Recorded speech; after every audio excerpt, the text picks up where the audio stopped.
المديرية الجهوية للمياه وكالة الأسيطة القسم المتوسط السيد مدير الإقليمي للمياه والغابات بإقليم إحران السيد مدير المنتزه الوطني لإحران السيدات والسادة الأساتذة السيدات والسادة الحضور اللي يشرفون اليوم بالحضور ديالهم سواء كأعضاء مجلس إداري للجمعية أو كشركاء ديال الجمعية. La forêt modèle elle a trois principes. Elle se base sur un territoire, donc un paysage, et il est fondé sur des partenariats aussi bien avec la population locale qu'avec les acteurs. La forêt modèle d'Ifrane est la première forêt modèle au Maroc, choisie compte tenu de sa richesse sur le plan écologique et les expériences acquises au niveau de la province d'Ifrane, ce qui peut donner toutes les chances de réussite à la première expérience de forêt modèle que le Haut Commissariat a choisi justement à proposer comme choix la province d'Ifrane. La cédrée ou les écosystèmes de la cédrée, tous les écosystèmes de la province d'Ifrane,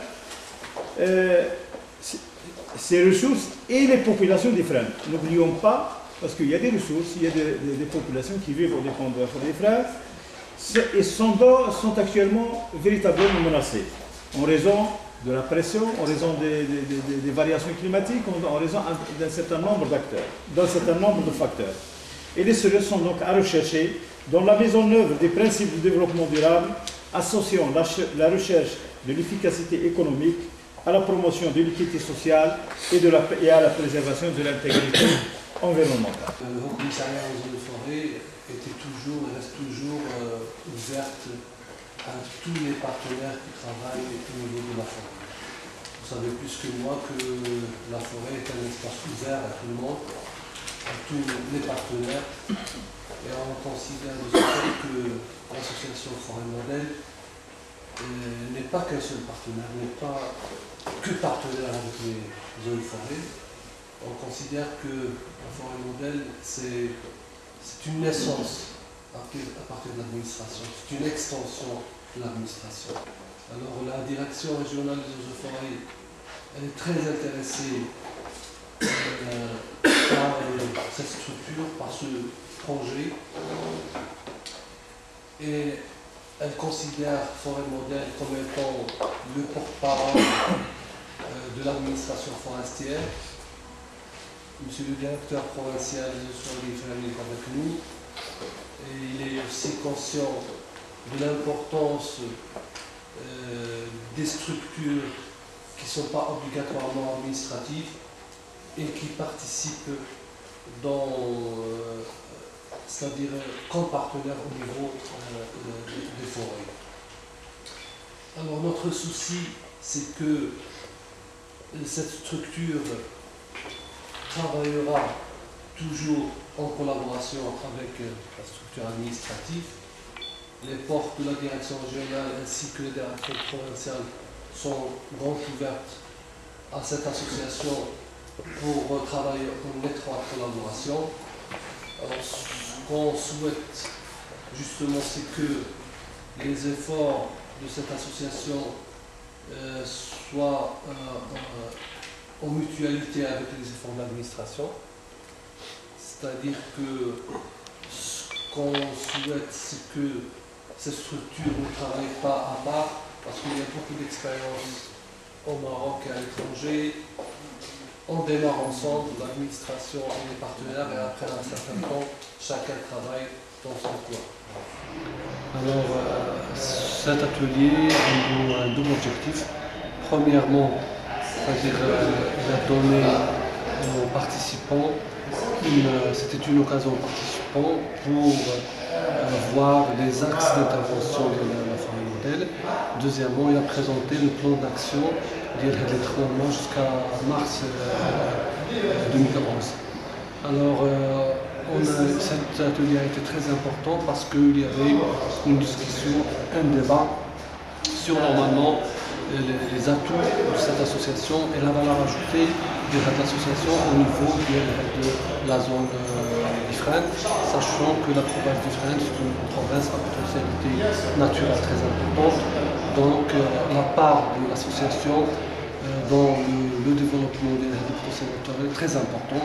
Donc l'association est amenée à accompagner les services locaux et les services régionaux pour justement pallier à la problématique de destruction de ressources naturelles au niveau du Moyen Atlas, particulièrement au niveau des forêts, la cédrée, la cédrée qui a des problèmes.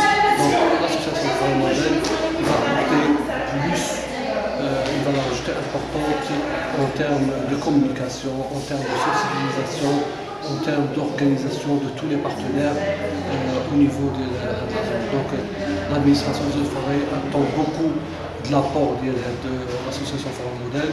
Et Inch'Allah, on va travailler en collaboration, en étroite collaboration avec cette association pour justement chercher le fond des problèmes concernant la destruction de ressources naturelles et essayer en même temps de subvenir aux besoins de la population locale pour essayer d'améliorer leur niveau de vie. D'abord, c'est une forêt qui, bien sûr, qui a bénéficié de label ici comme une forêt modèle. Donc, par sa richesse, par sa valeur, par ses paysages donc, riches et diversifiés, par aussi son contexte social, par ses services et des services qui rendent à la population locale. Donc, c'est une forêt donc, qui a eu le privilège aussi d'être gérée par, d'être érigée en parc national. Il a donc abouti finalement à la création de beaucoup d'associations. Donc c'est une forêt qui est déjà d'un tissu associatif bien organisé. Et je considère que la forêt modèle, donc l'association des forêts modèles, c'est une association qui vient donc pour couronner ces associations et auquel on attend beaucoup de choses. Donc la gestion quotidienne des ressources forestières dans la province d'Ifrane, donc ils s'affrontent à beaucoup de problèmes. Donc vous connaissez tous. Donc il y a le problème, du lit, il y a le problème du parcours. Donc ce sont les deux majeurs problèmes auxquels donc, on fait face. Moyennement, le Haut-Commissariat il déploie surtout des moyens techniques, des moyens financiers pour, disons, pallier à ces problèmes. Mais il reste toujours, il y a le volet éducation qu'il faut donc accompagner, qui doit accompagner les efforts techniques. Et je pense que l'association Forêt Modèle, c'est un outil pédagogique, c'est un outil qui va aider à l'éducation de l'environnement. Parce que le changement, donc, ou la préservation, la pérennité de la forêt, il doit passer par le changement de comportement de l'homme. Et ce changement de comportement de l'homme, il doit être aussi lié à l'amélioration des revenus de la population. Ce n'est que par l'amélioration des revenus de la population locale qu'on peut aboutir finalement à la pérennisation et à la conservation de ces ressources forestières. Donc nous, on attend beaucoup d'efforts modèles et notre association, c'est aussi pour mettre en commun et voir aussi quels sont les volets auxquels l'association Forêt Modèle doit mettre l'accent, sur lequel il doit se pencher pour complémenter. On doit travailler dans un cadre un peu complémentaire pour donc arriver finalement à la préservation de ces ressources. Parce qu'il n'y a pas seulement la forêt, il y a le périforestier qui est considéré aussi comme, disons, comme une ressource qui aide à soulager la pression qui s'exerce sur la forêt. Je vois une pluridisciplinarité des membres de l'association de Forêt Modèle. Et puis, il faut vraiment profiter de la compétence des cadres constituant le bureau et l'organisation, parce que je vois beaucoup des cadres qui ont de formation à profil des forestiers et qui ont derrière, il y a même des professeurs, derrière une grande expérience. Je ne vois pas la raison pour laquelle on ne doit pas profiter de ces compétences des juges. Le problème de la forêt au Maroc ou bien dans la région, c'est que je crois qu'on doit aller en profondeur. C'est comme s'il y a un abcès, au lieu de le crever, on essaie de faire, on le badigeonne avec lui.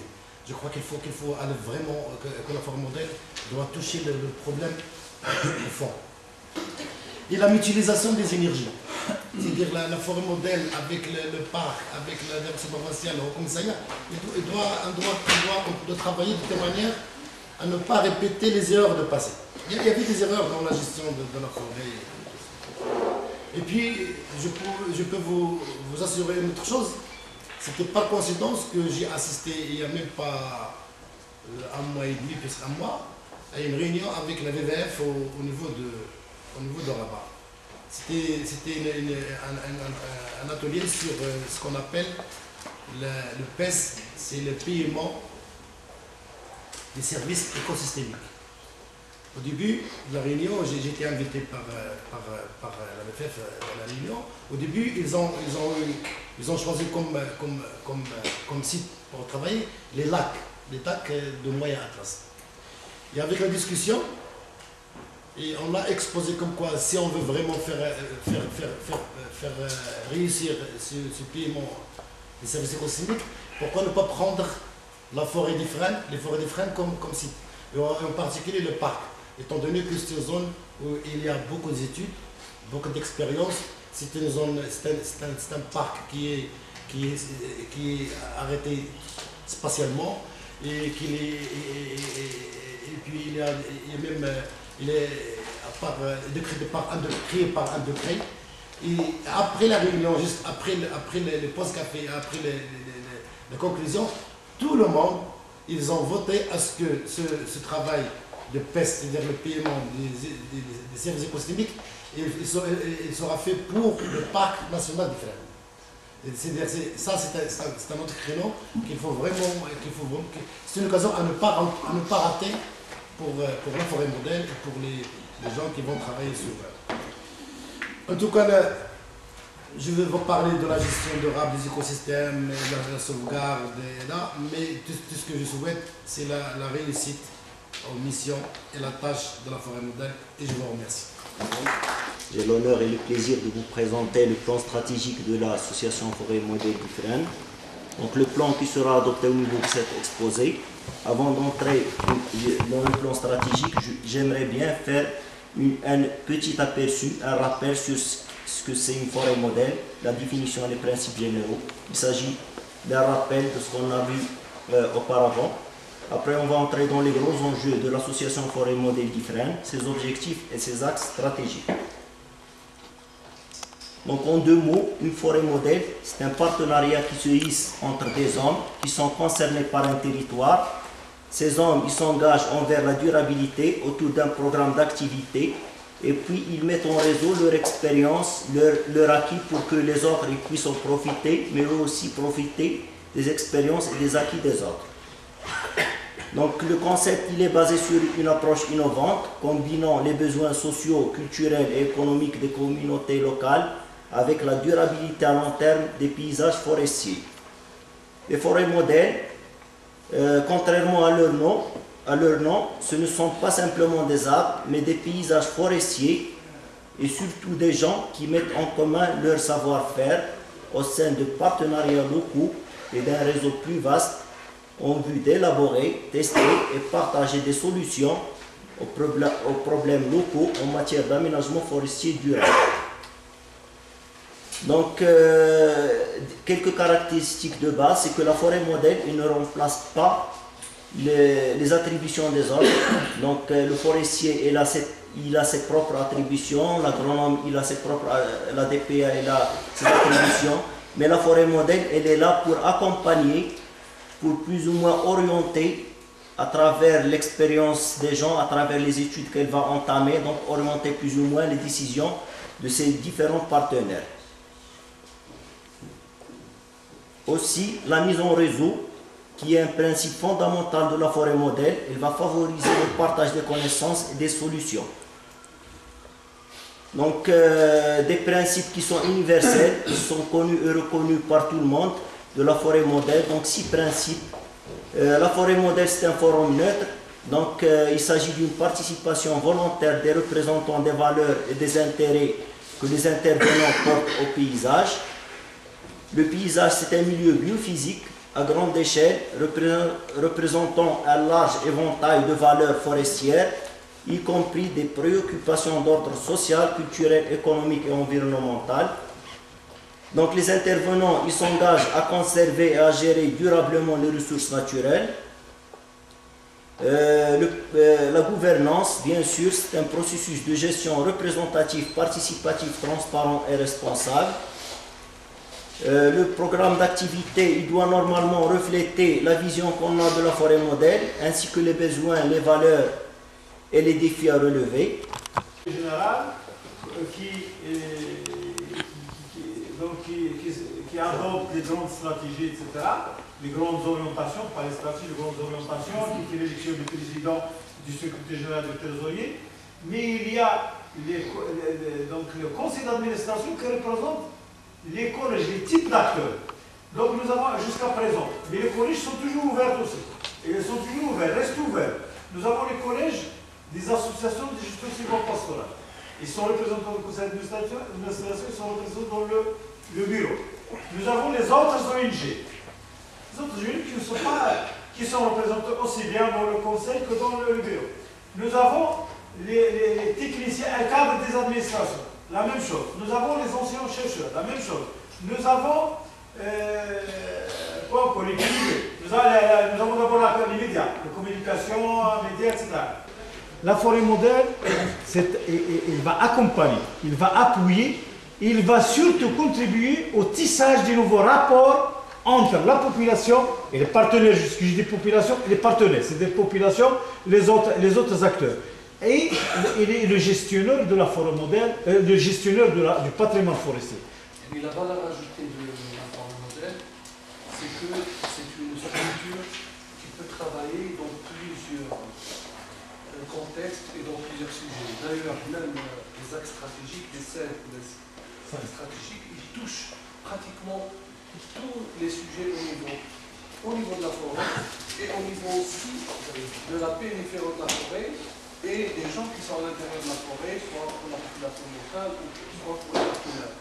Alors, ce que je vois, c'est que cette forêt modèle, il va donner une valeur ajoutée, un plus à l'activité quotidienne de l'administration, parce que l'administration, elle est prise par des problèmes quotidiens, des contraintes quotidiennes qui sont liées à la forêt, qui sont liées à la domanialité de la forêt, aux problèmes des débits, etc.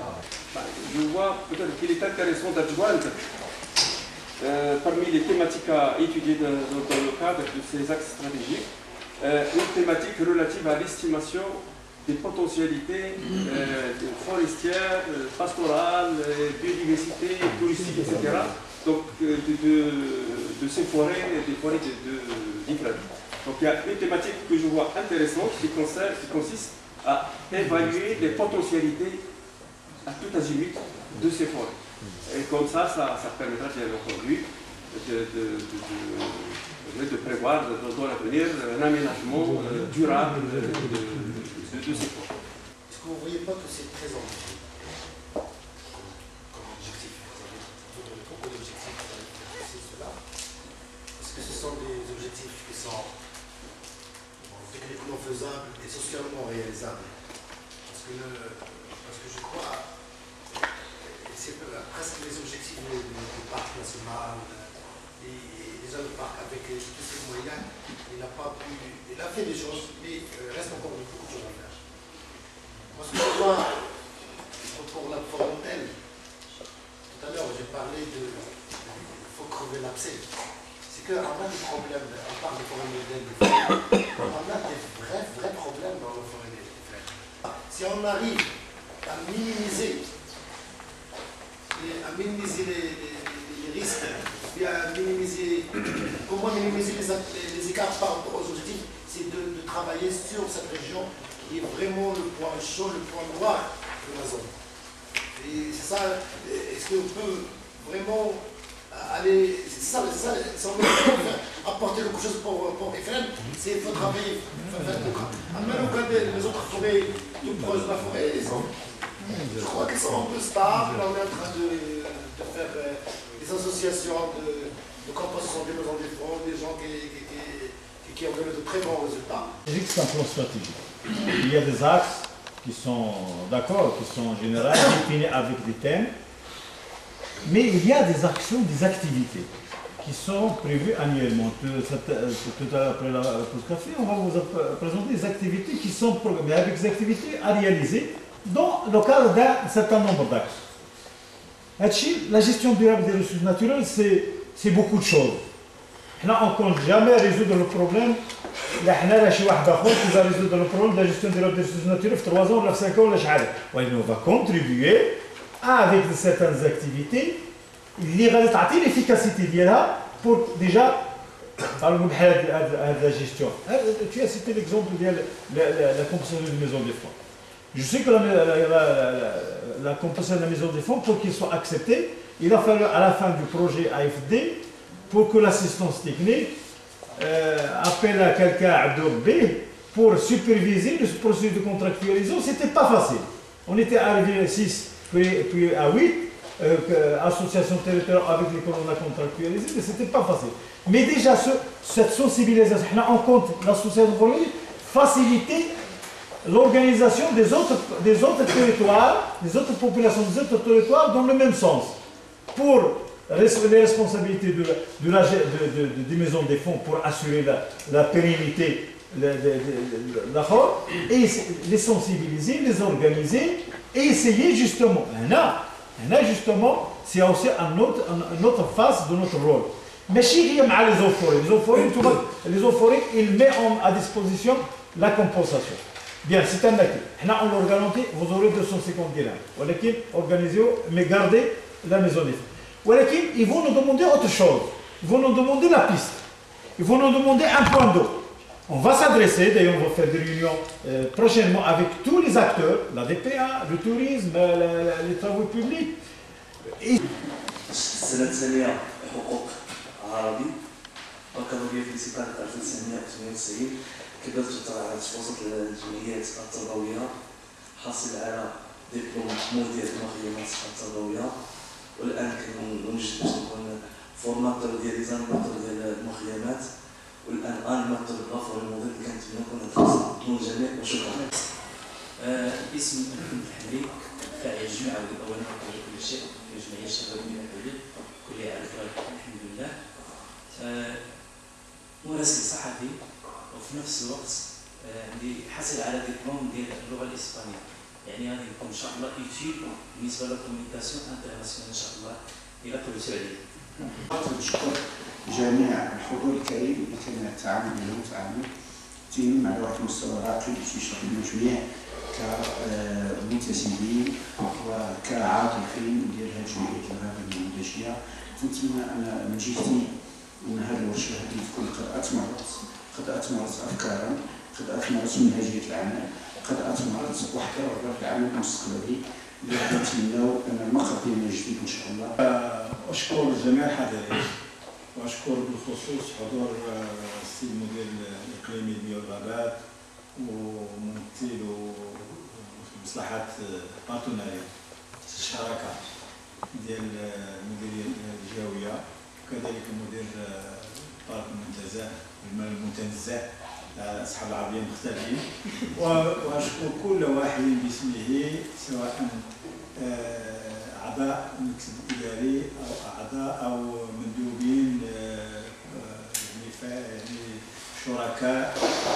كنظن بأن هذا النهار كانت بعد الفكرة في محلها والوقت هو هذاك باش تجمعوا لي زاكتور لوكو، باش تجمعوا لي بارتنير، تجمعوا لي سكان باش حدا اللي ما كانش يحضر في الدورات، اللي ما كانش يحضر في لي غينيون اللي قتل، على اننا تفصلنا في الوجيز ديال الوقت باش نوصلوا المشاكل ديال الغابه، المشاكل الساكنه، المشاكل ديال اللي كاينه كلها في الاقليم. وصلنا باش بيان سور ماشي باش نفكوها، ولكن باش على الاقل اون مي اون فالور هذوك ولا اون اكزارك لي بروبليم اللي كاينين. وكان اتفاق وكانت كولابوراسيون اتروات ما بين الناس كاملين، وتوافق كبير هو اللي تنظن جو دوا سوليني ان كان توافق كبير ما بين الناس كاملين. والهدف واحد هو لا بريزيرفاسيون دو لا فوري، لا بريزيرفاسيون دو لا ريجيون ديالنا كامله.